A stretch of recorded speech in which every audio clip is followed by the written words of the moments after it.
kasama namin si Kagawad. Sir, pwede ulit. Mamaya ka, hindi ka ang target na, hindi ka ang subject. Ulit. So, ano na, Nag-search na sila kanina. Ulitin ulit. Ano nakuha? So, dito ba nakatira si Stalin Solana? Opo, sir. So, meron kaming search warrant sa kanya. So, ito ba yung address niya? 445 Sitio Gulay? Mali po.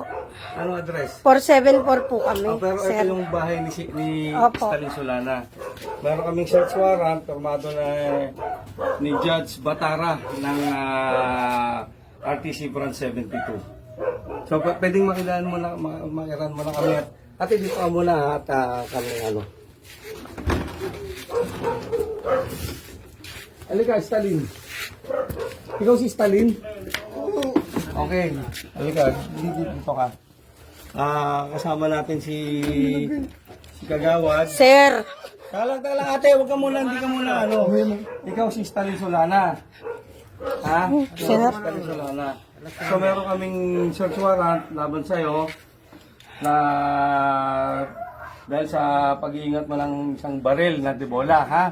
So magse-search kami sa bahay mo, ha? Okay, papasokin natin si ano. Papasokin natin si... Dito ka.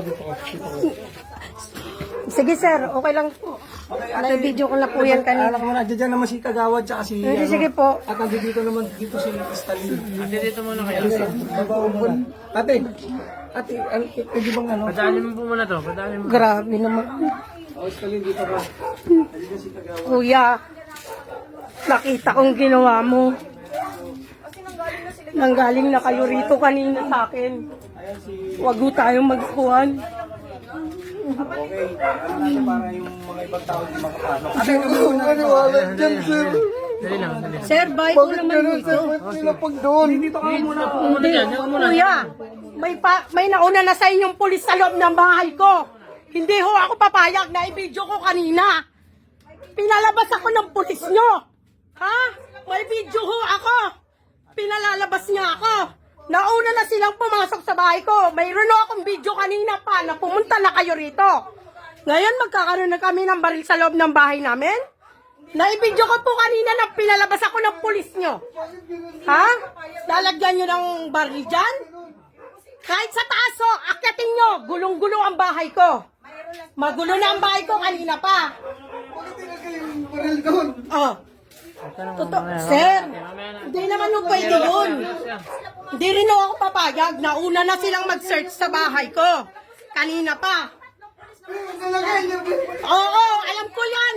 Kanina pa may video yung bahay ko na sinerch nila yung bahay ko. Wala silang nakuha sa cabinet ko. Kanina ko pa ho binidyo yan, lahat. Ultimo sa taas namin. Taas namin, gulong-gulo ang bahay namin. Sir, kahit saan ho tayo makarating. Ganyan, sir. Oh, sige sir, okay lang po. Anak po ako. Nung pinalabas ako ng pulis nyo, sabi niya lumabas ako. Ano yung magse-search kayo? May pulis sa loob? Ano po yun? Lukuhan tayo rito? Sir, may nakalaban ang asawa ko porque ba kabaro? Huwag ganon. Sasabihin niyo sa akin, palabasin ako, kuya. Sino ka? Pulis ka. Galing ka na kanina rito sa bahay ko. Nanggaling kayo kanina rito, 3 kayo. Sir, pwede nyo checkin ang taas ko. Magulo ang bahay ko sa taas. Nag-search sila kanina dyan. Sige, tumawag ka sister. Ako papayag ko. Dito. Oh. Pero hindi naman eh. Sige sir, walang problema yung sinasabi nyo. Nasaan si kuya? Sir, bakit ka na ngayon nandiyan sa CR? Bakit? Ayaw ko.